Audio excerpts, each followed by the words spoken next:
Mga kakalikot, magagawa po tayo ng palaman ng gagamitin natin sa sa ginadgad na gagawin natin suman. Ito po yung gagawin natin suman.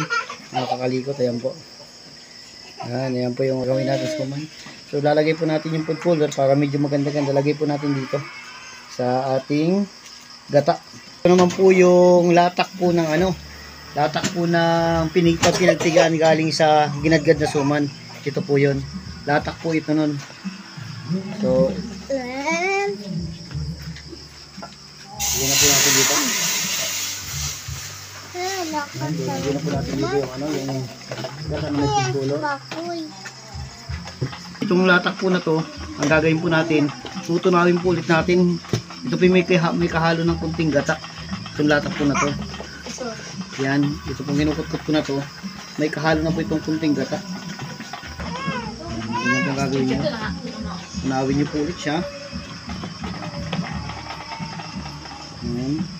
Ito po ilatak ng balinghoy ha. Yung pagkagadgad po natin ng balinghoy, tatagkalin po natin yung tatagkalin po natin yung kanyang katas para yun po kasi ay mapait yung katas na yun.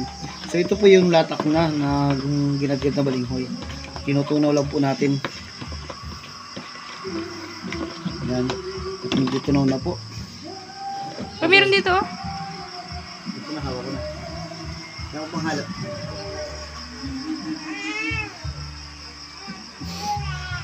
Mahalap. Kalamang ka.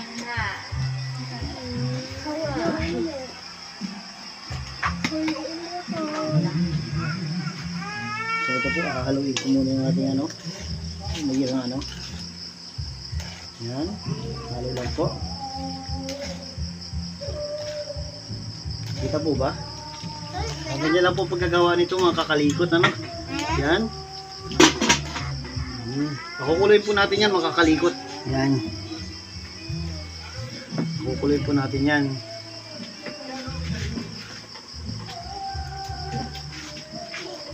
Habang hindi pa po siya nakakulo, Lumayos kayo dyan sabi.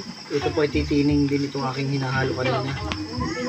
Ang kahalo po niyan ay kunting gata ng niyog. Nakulo na.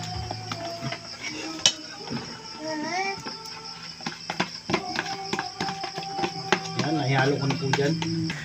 Bablag nga ay tama.